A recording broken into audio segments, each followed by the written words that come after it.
Single women are breaking for Democrats by 30 points. And this makes sense when you think about how Democrat policies are designed to keep women single. But once women get married, they vote Republican. Married women, married men go for Republicans by double digits. But single women and voters under 40 have been captured by Democrats. So we need these ladies to get married. And it's time to fall in love and just settle down. Guys, go put a ring on it. I never thought we'd have the day where we heard Jesse Waters say put a ring on it. And I think we'll consider your offer, Mr. Waters, if you do the Beyonce single ladies dance. So I look forward to your response.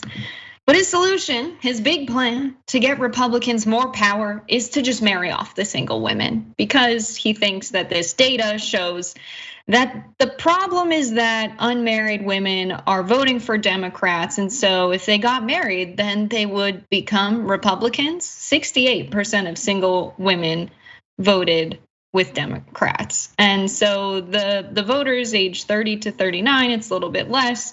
You can see by age, the breakdown of voters 18 to 24, even young voters are less likely to be Democrats proportionally than unmarried women. So the problem is that they need to put a ring on it. Makes a lot of sense. That's his sophisticated political analysis for you. So according to data from Pew Research Center, more young adults live without a partner. There's a growing share of Americans who are unpartnered. And this is interesting data. It's an interesting trend in our country that less people are getting married. And we can theorize about why that is. But the data shows that the most people who are married in the country are older.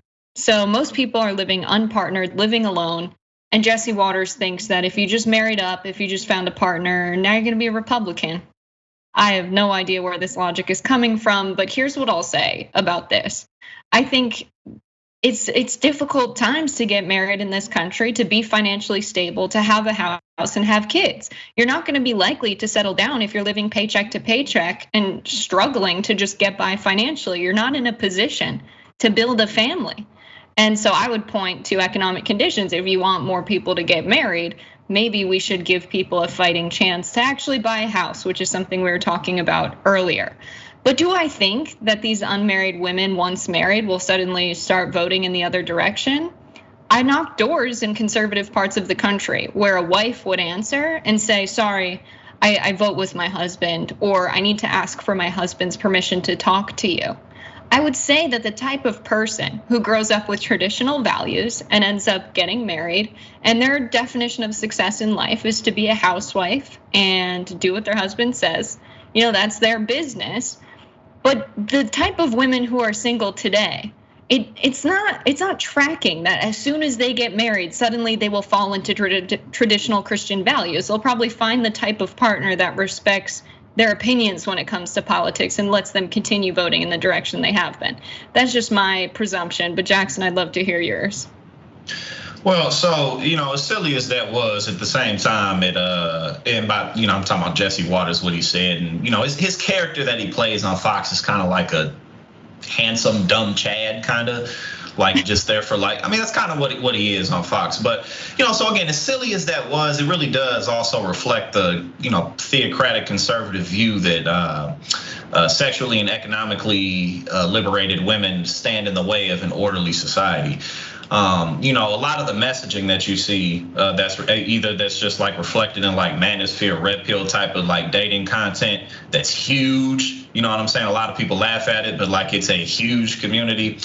Or just the policies that the Republican Party actually pushes forth. It reflects in the idea that society went sideways when women got access to hormonal birth control, and then they started making money, and that made them think they could kind of sleep around with whoever they wanted.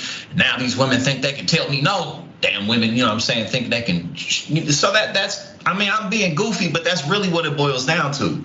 And unfortunately, these types of thoughts, resolve in women now having to deal with a post-Roe civilization, even though that was something that was set for over 50 years. But that type of thinking really from men being threatened by them having to try, basically, be somebody, improve themselves. All of that goes into policy, so which just reflects male insecurity. Yeah, I really like what you said, that they believe that it's a threat to society to have politically liberated and independent women. That's a key tenet here. It's a key tenet of this traditional Christian nationalist conservative view that women should essentially be owned by men. Like Roe v. Wade in the post-Roe world really makes that very clear, that women are supposed to be in the role of wives and mothers and taking care of the home. And honestly, they are being antisocial by pushing this kind of perspective, because there are so many women who are very happy in their careers. And if you really believe in freedom, you would allow women to do whatever they wanted to do. So by them saying they're the party of freedom and pushing these conservative views and taking away our rights, these two things are in cognitive dissonance. And if we can, I want to put up graphic 2 again, this chart. I think it's a good thing that this data shows that people under 35 years of age are unpartnered, because so frequently we hear Republicans complaining about the divorce rate. And I think it's actually a good thing that people are waiting until they're a little bit older, they know who they are, they've learned about themselves before they're getting into serious relationship. Like, I think that's a good thing. My mom always reminds me that your brain isn't fully developed until your mid to late 20s.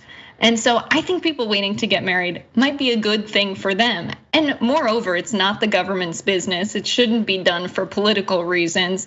And so I like Jesse Waters' description as this character he plays of this sort of Chad bro, where he says these things very casually, like, oh, put a ring on it, just get married. But really what's behind that is these like deep-seated traditional beliefs and the desire to take away women's freedoms in the United States.